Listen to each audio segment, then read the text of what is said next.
हो गई है। अरे कुहू। हाँ माँ। अरे बेटा, मुंह दिखाई का रस्म खत्म हो गया है तो बहू को उसके कमरे में ले जाना। माँ, भाभी के माँ और पापा आए हुए हैं ना, तो दोनों माँ और पापा भाभी के पास बैठे हुए हैं, तो मैं कैसे उन दोनों को भाभी के पास से हटा दूं? अच्छा ठीक है, जाओ बाकी के मेहमानों को तुम देखो, मैं उसके मम्मी और पापा से मिलती हूँ। ठीक है माँ। बेटा, अब यही तुम्हारा घर है, अब तुम यही अच्छे से रहना, यही के लोगों को तुम्हें अपना बनाना होगा बेटा। पर माँ कैसे? इतना जल्दी घर चेंज हो जाता है? भला मैं कैसे अपने माँ और पापा को छोड़ करके दूसरे को माँ और पापा को अपनाऊंगी? क्या कर सकती है बेटा, यही दुनिया के दस्तूर है। बेटा, यहाँ सबसे मिलजुल करके रहना। अरे समधन जी, आप चिंता क्यों करती हैं? आपकी बेटी को बहू बना करके लाए हैं, कोई नौकरानी नहीं। देखना, हमारे घर में ये राज करेगी, राज।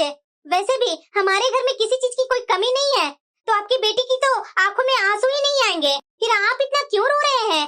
अगर आपने अपनी बेटी को सर्व गुण संपन्न स्त्री होने का गुण सिखाए हैं, तो फिर ससुराल में इसे कोई दिक्कत नहीं होगी। समधन जी, कोई स्त्री पुरुष आज तक सर्व गुण संपन्न हुआ है? कुछ न कुछ तो कमी हर इंसान में होती है ना। बस इतनी ही विनती करूंगी, जैसे आपकी बेटी है वैसे ही इसे भी अपनी बेटी ही समझिए, तो ये भी अपने मन की बात आपसे कह पाएगी। वैसे आपसे ये सब मैं क्यों बोल रही हूँ? आखिर आप ही तो एक बेटी की माँ है ना। अब जिस माँ की बेटी के आंसू दिखेंगे, वो वाला बहू के आंसू कैसे नहीं देखेंगे? अरे हाँ समधन जी, आप निश्चित रहिए, हमारे घर में तो हर इंसान बिल्कुल नियम से और कायदे से रहता है, तो आपकी बेटी अगर वैसे ही रही तो कोई तकलीफ नहीं होगी। और फिर मैं हूँ ना, कुछ गलती भी होगी तो मैं इसे सिखा दूंगी। ठीक है बहन जी, अपनी बेटी इसे समझिएगा, मुझे बहुत इसको लेकर के चिंता हो रही है। समधन जी, अगर शादी ब्याह में कुछ गलती हमसे हुई होगी तो हमें क्षमा कर दीजिएगा। अरे समधन जी, ऐसा मत बोलिए, सब ठीक ही रहा। चलिए खाना खा लीजिए। समधन जी, खाने को तो जरा सा भी इच्छा नहीं हो रही है, मैं अपने जिगर के टुकड़ा आपको सौंप कर जा रही हूँ। समधन जी, थोड़ा आप ध्यान दीजिएगा, अगर इससे कोई भी छोटी मोटी गलती होगी ना, तो अपनी बेटी समझ करके माफ कर दीजिएगा और प्यार से समझाने की कोशिश कीजिएगा, सब समझ लेगी मेरी बेटी। अभी शुरू है ना, तो थोड़ा ऊपर नीचे होगा, तो प्लीज समधन जी मेरी बेटी को ख्याल रखिएगा। अरे इतनी टेंशन आप क्यों ले रहे हैं? मेरी भी तो बेटी है ना, मैं भी एक बेटी की माँ हूँ। भला आपकी बेटी को यहाँ क्या दिक्कत होगी? अब ये बहू है तो नियम कानून से तो रहना ही पड़ेगा अपने ससुराल में। ठीक है बहन जी, अब मैं चलती हूँ घर। बेटा, तू अच्छे से रहना, कुछ भी दिक्कत होता है तो अपनी सास से बात करना, मन में कोई भी बात को छिपा के रखना नहीं। अब तुम्हारी सास ही तुम्हारे लिए सब कुछ है। जैसे मुझे मान सम्मान इज्जत दी ना, वैसे ही अपनी सास को मान इज्जत सम्मान देना। हाँ माँ, तुम अपना ख्याल रखना माँ, और ठीक से रहना। मेरी टेंशन बिल्कुल तुम मत लेना, पापा को भी ध्यान देना। हाँ बेटा। बहू। हाँ माँ जी। तुम्हारी मामी सास और बुआ सास जा रही है, तो जाकर के पैर छू लो ना। जी माँ जी। और हाँ, पैर छूते समय तुम्हारी माँ ने जो साड़ी दी है, बुआ सास को और मामी सास को दे देना। जी माँ जी। और हाँ, तुम्हें ज्यादा बात करने की जरूरत नहीं है किसी से, जितना मैं बोलूंगी बस उतना ही बात करना है। जी माँ जी। जा साड़ियाँ निकाल ले, मैं बुआ जी को और मामी जी को बैठाती हूँ। बहू, तुम्हारी आज पहली रसोई है, तो तुम्हें जो जो खाना आता है बनाने वो बना लेना। माँ जी, क्या क्या बनाना होगा आप मुझे बता देते ना, मैं अपने मन से कैसे बना दूँ? अरे बहू, मीठा में कुछ बना लेना, 2-3 तरह की सब्जियाँ बना लेना, और दाल फ्राई और जीरा राइस ये सब बना लेना। ये सब तो जानती है ना बनाने? हाँ माँ जी, जानती हूँ। ठीक है, तो जल्दी जल्दी खाना बनाओ ना, सब नाश्ता के टेबल पर बैठे हुए हैं, पहले नाश्ता बना ले और उसके बाद खाना भी बना लेना। जी माँ जी। पता नहीं यहाँ सब कैसा मीठा खाते हैं और कहाँ क्या रखा हुआ है, माँ जी ने तो कुछ बताया भी नहीं। चलो कोई बात नहीं, मैं ही ढूंढ ढूंढ करके देख करके बना लूंगी। और हाँ बहू, ये बात को थोड़ा गांठ बांध लेना तुम, कि किससे कितनी बातें करना है। मैंने तुम्हें कल ही बताया था, तो थोड़ा मेरी बातों पर ध्यान देना। और हाँ, किसी से ज्यादा हंस करके बात करने की जरूरत नहीं है तुम्हें, थोड़ा धीरे धीरे और नॉर्मल टाइप होकर के बात किया करना। जी माँ जी। पर माँ जी बता देते कहाँ क्या सामान रखा हुआ है? अरे बहू, सब सामने में ही तो है, ड्रॉवर खोलो सब मिलेगा ही। अब मैं तुम्हारे लिए यहाँ पर खड़ा होकर के एक एक सामान बताते जाऊँ कि यहाँ ये रखा हुआ है, वहाँ वो रखा हुआ है। बाकी के सारे मेहमान आए हुए हैं, उन लोग को भी तो टाइम मुझे देना होगा ना। जी माँ जी। बहू। हाँ माँ जी। इतना जल्दी कहाँ जा रही है? अभी चाय का समय है और तू है कि दिन रात अपने रूम में ही चिपकी रहती है। ठीक है माँ जी, मैं चाय बना देती हूँ। सिर्फ चाय ही नहीं लोग पियेंगे, चाय के साथ कुछ नमकीन बना लेना। जी माँ जी। अरे बहू क्या कर रही है, जल्दी करो ना। माँ जी कर ही रही हूँ। अरे बहू थोड़ी फुर्ती लाया करो ना, इतना सुस्ती से काम करोगी तो कैसे चलेगा। इतनी देर में तो मैं 15-20 लोगों को खाना बना करके दे देती थी और चेहरे पर थकान भी नहीं होती थी। और तुम हो कि थोड़ा सा काम करती नहीं कि थक जाती हो। नहीं माँ जी, ऐसी कोई बात नहीं है। तो ठीक है, जल्दी जल्दी काम पर लगो। पता ना तुम्हें कि आज मकर संक्रांत है, तो मकर संक्रांत पर हमारे यहाँ 30 से 50 लोग आ जाते हैं खाने पर। मुझे कोई कमी नहीं दिखनी चाहिए बहू, हर काम बिल्कुल परफेक्ट होना चाहिए।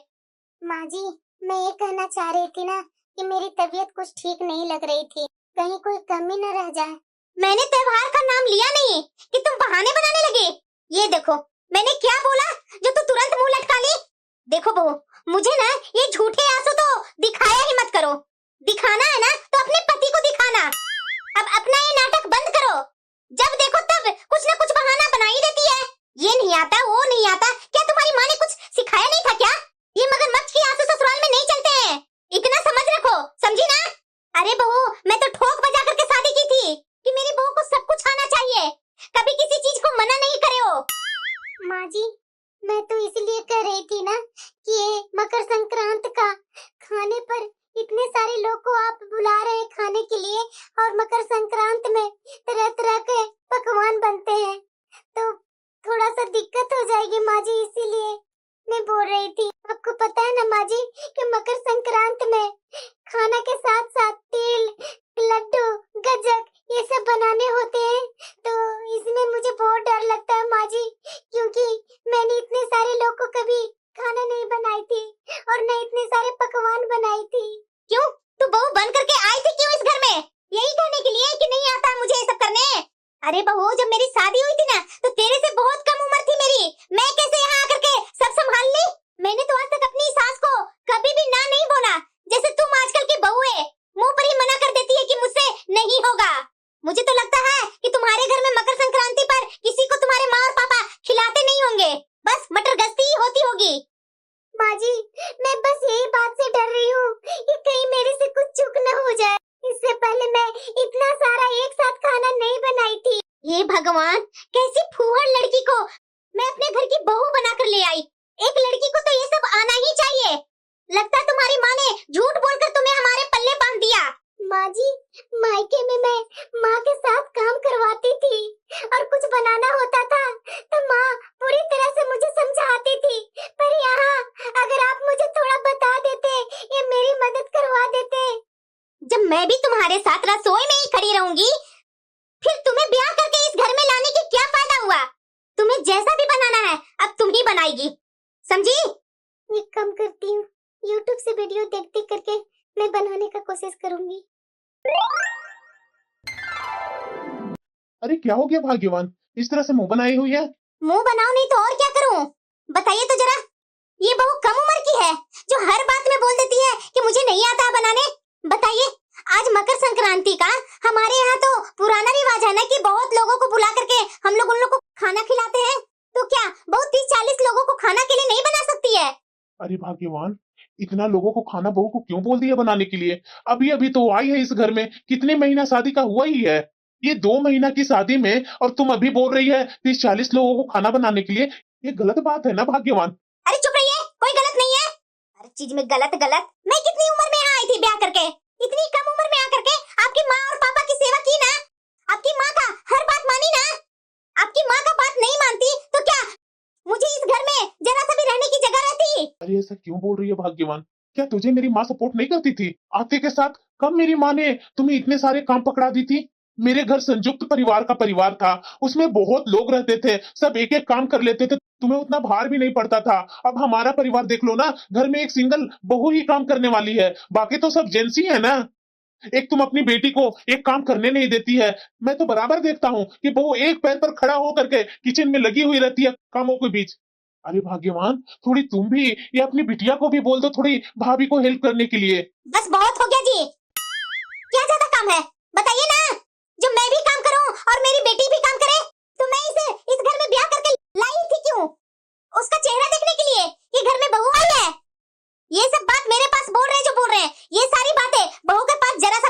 नहीं आप। भाग्यवान, मैं तो इतना बोलूंगा कि अपनी बेटी के जैसा ही दूसरे घर की बेटी को समझना चाहिए। देखो, मैं फिर से तुम्हें समझा रहा हूँ कि तुम्हारी खुद की बेटी दूसरे घर जाएगी विदा करके, और दूसरे घर की बेटी को अपने घर में विदा करके लाई है ना, तो थोड़ा सा ना उसका इज्जत कर लिया करो, थोड़ा कामों में उसकी मदद कर दिया करो। अभी तुम इतनी बुढ़ी तो नहीं हो गई है कि चारपाई पर बैठ गई है, तुम उठ नहीं पा रही है, चल नहीं पा रही है। अगर बहू के किचन में कुछ दो चार काम का हेल्प कर ही देगी तो क्या चला जाएगा। देखिए, मैं फिर से आपसे बोल रही हूँ, औरतों को बीच में आपको बोलने की जरूरत नहीं है।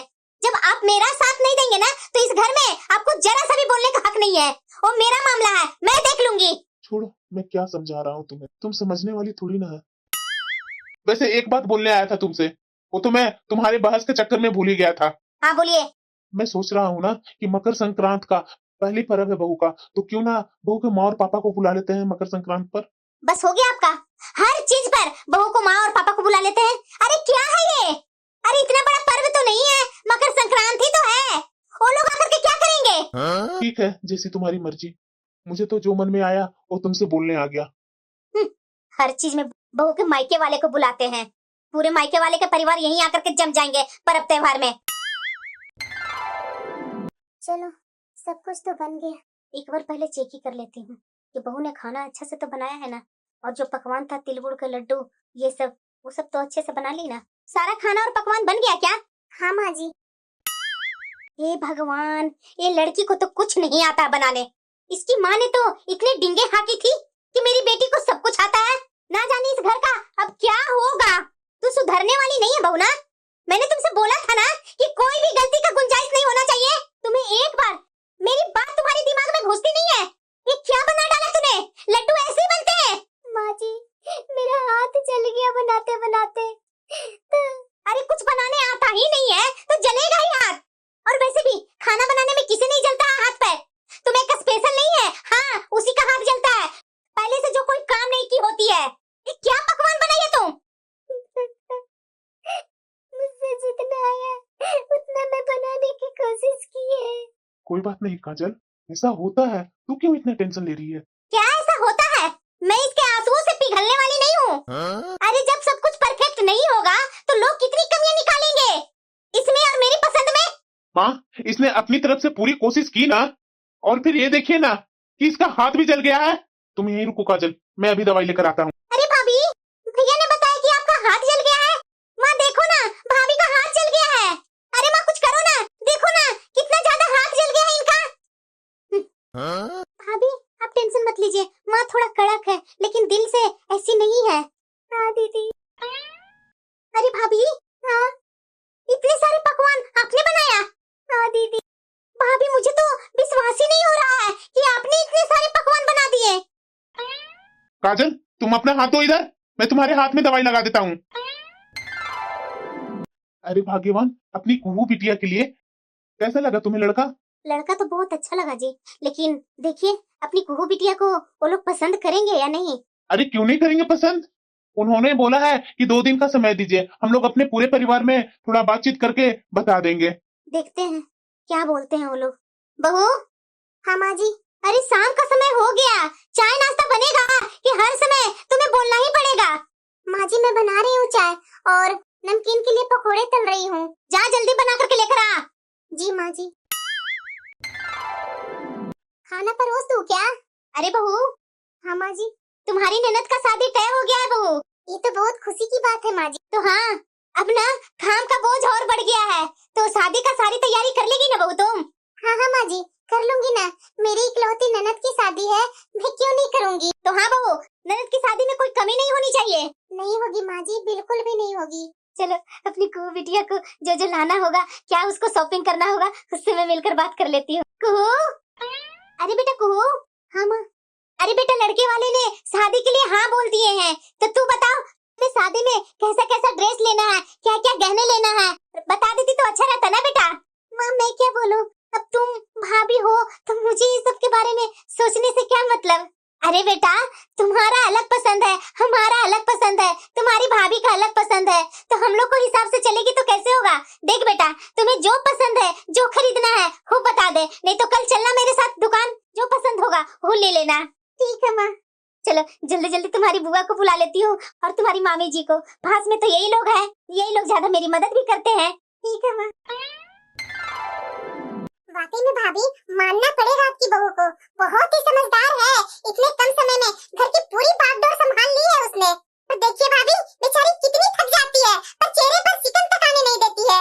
अरे दीदी इसमें कौन सी बड़ी बात है, ये तो हर बहू करती है ना, और ये तो बहू का ही फर्ज होता है ना दीदी। घर के काम काज और रिश्तेदारों की आओ भगत करना ये तो हर लड़की को आना चाहिए। वैसे जो हमें बहू में चाहिए थी इसमें तो वैसी कोई बात ही नहीं है दीदी। बेकार में इसे आप चने के झाड़ पर मत चढ़ाइए। महीने भर से मैं अपनी ननद की शादी की तैयारी में लगी हुई हूँ, पर मेरी सास ने आज तक कभी भी मेरी तारीफ के एक शब्द नहीं कहा। जब दूसरे लोग मेरी तारीफ कर रहे हैं तो भी माँ जी इन लोग के सामने मेरा अपमान कर रही है। अरे भाभी ऐसे तो नहीं बोलना चाहिए था ना आपकी अपनी बहू के लिए। मैं तो यही देख रही हूँ भाभी कि जब से मैं आई हूँ तब से बेचारी एक पैर पर खड़ा होकर भाग भाग कर सारे काम करती है। ना उसे खाने का सुध है, ना उसे उठने का सुध है, ना उसे बैठने का सुध है। अरे दीदी तो भाभी ये तो इतना भी नहीं करेगी अपनी ननद के शादी में? क्या वो बैठी रहेगी तो अच्छा लगेगा? बताइए आप ही। ठीक है भाभी मैं क्या बोल सकती हूँ, ये तो आपकी गृहस्थी है ना, आप समझिए। अरे कू बेटा बता कैसी है तू, कैसा है ससुराल में सब? माँ ये दाल की बढ़िया कैसे बनाई जाती है? दाल की बढ़िया आजकल कौन बनाता है बढ़िया बेटा? अरे तुम तो रहने दो बेटा, मैं बाजार से मंगवा कर तुम्हें भिजवा दूंगी। फालतू में इतना परेशान होने की जरूरत नहीं है तुम्हें। नहीं माँ यहाँ तो हर चीज घर में ही बनती है, आए दिन घर में मेहमान आते रहते हैं। पूछो मत कितना काम करना पड़ता है। जब मैं बोलती हूँ कि ये चीज मुझे बनाना नहीं आता है तो मेरी सास मुझे ताना देने लगती है माँ कि तेरी माँ ने तुझे कुछ सिखाया नहीं। मैं क्या बोलूं माँ, मैं बहुत परेशान हूँ माँ। मैंने कभी सोची थी कि ससुराल में ऐसे भी होता है। अरे माँ हर काम को मैं सोचती हूँ कि परफेक्ट करूँ, लेकिन परफेक्ट करती हूँ माँ, लेकिन मेरी सास को पसंद ही नहीं आता माँ। हर बात में नुक्स निकालती है, ऐसे कर दिया तूने, वैसे कर दिया तूने। तुम्हें पता है ना माँ मैं अपने घर में एक काम नहीं करती थी, कितनी नाजों से मैं पली बड़ी थी। यहाँ करके हर एक काम कर रही हूँ जो मुझे आता नहीं है, उसके बाद भी मेरी सास हमेशा मुझे डांटते फटकारते रहती है। जल्दी जल्दी माँ जी के लिए चाय बना लेती हूँ, नहीं तो माँ जी बहुत गुस्सा करेंगे अगर 1 मिनट भी ज्यादा हो गया तो। माँ जी चाय अभी तक नहीं पिए हैं। माँ जी चाय ठंडी हो रही है, दूसरी बना कर ले आऊं क्या माँ जी? नहीं ये माँ जी को आज क्या हो गया? ये क्या माँ जी खाना भी नहीं खाए? माँ जी खाना ठंडा हो गया है, खा लीजिए ना। नहीं खाऊंगी। आखिरकार माँ जी को हुआ क्या है, ना चाय पिए शाम को, रात का खाना दी हूँ तो खाना भी नहीं खा रहे हैं। काजल हाँ पापा को दवा टाइम से दे रही है ना? हाँ दे रही हूँ। सुनिए ना आपसे मुझे कुछ बात करनी है। हाँ बोलो। माँ जी को शाम को चाय दी तो शाम को चाय भी नहीं माँ जी पिए। अभी खाना देकर आ रही हूँ तो ठंडा हो गया खाना, और माँ जी अभी तक खाना खाए नहीं है।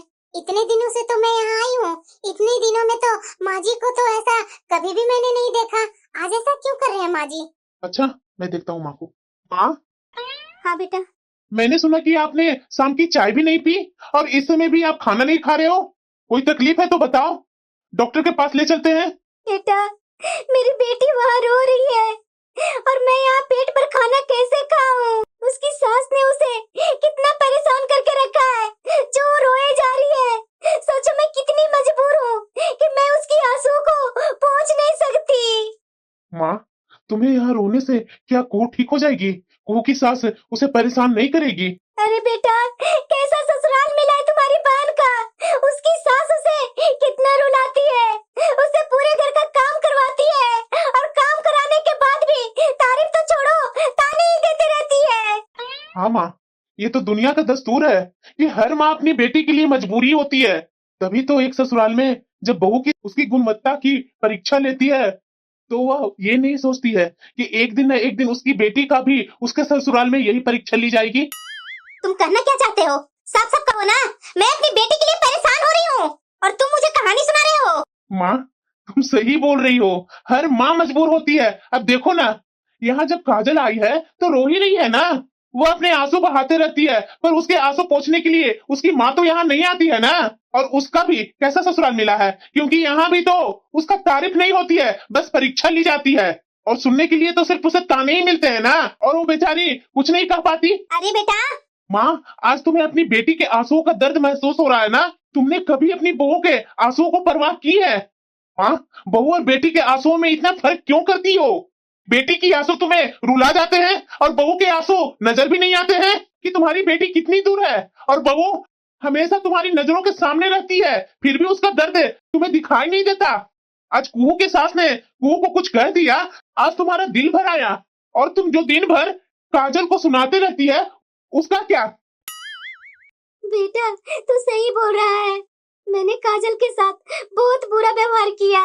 मैंने उसकी माँ को वादा किया था मैं उसका ख्याल रखूंगी, इसलिए उसकी माँ ने विदाई के समय कहा था कि इसे अपनी बेटी ही समझिए, पर मैं ही अपना फर्ज नहीं निभा पाई। मैंने कभी बहू के आंसू और पीड़ा पर ध्यान नहीं दिया, बस बेटी की परवाह करती रही।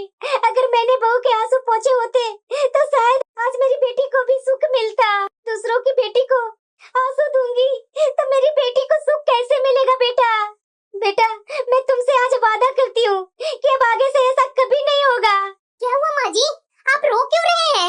माँ जी, मैंने अभी कुहू दीदी की सास से बात की है और उन्हें सारी सच्चाई बताई है कि कुहू दीदी यहाँ घर के सारे काम नहीं करती थी। तो दीदी को थोड़ा प्यार से सिखाइएगा, वो सीख जाएंगे। और उन्होंने मेरी बात भी मान ली। देखिएगा माँ जी, आज के बाद कभी कुहू दीदी दुखी होकर के आपके पास फोन नहीं करेंगी। मुझ पर विश्वास कीजिए माँ जी। हेलो माँ। हाँ बेटा बोलना, कैसी हो तुम? माँ मैं बिल्कुल अच्छी हूँ। पता है माँ, भाभी ने आज ऐसा काम किया है जो एक बड़ी बहन करती है। भाभी ने कितनी अच्छे से मेरी सास को समझाया और मेरी सास ने अपने व्यवहार के लिए मुझसे आगे बढ़कर माफी भी मांगी। सोचो माँ, भाभी मेरे लिए कितना सोचती है। पर पता है माँ, आज मुझे बहुत दुख हो रहा है कि तुम भाभी के साथ कभी अच्छा बर्ताव नहीं किया। हर समय भाभी की परीक्षा ही लेते रही माँ। ऐसा क्यों माँ? हर बार बहू की परीक्षा क्यों ली जाती है? मैं उम्मीद करती हूँ माँ कि आज के बाद कभी भी मेरी माँ की वजह से किसी और बेटी की आंखों में आंसू नहीं आएंगे, वरना मैं भी आंसू की नहीं रह पाऊंगी माँ। बेटा मुझे मेरी गलती का एहसास है। बेटा आज के बाद तुम्हारी भाभी की आंखों में एक भी आंसू नहीं आने दूंगी। बहू मुझे माफ कर दे बहू, मैं तुम्हारी अहमियत को समझ नहीं पाई बहू, हमेशा तुझे करी खोटी सुनाते रही। मैंने तो तुम्हारी माँ से वादा भी किया था कि मैं आपकी बेटी को अपनी बेटी मानकर यहाँ रखूंगी, लेकिन अपना घर का बहू तक नहीं तुम्हें समझ पाई। सॉरी बहू, आगे से ऐसा बिल्कुल नहीं होगा। मुझे अपनी गलती का पछतावा है बहू। क्या बहू तुम मुझे माफ कर पाएगी? माँ जी ऐसा मत बोलिए, आप मेरी सास हैं, माँ के समान हैं। आप मुझसे माफी क्यों मांग रहे हैं माँ जी? धन्यवाद बहू, मुझे माफ कर दे, आगे से ऐसा बिल्कुल गलती नहीं करूंगी।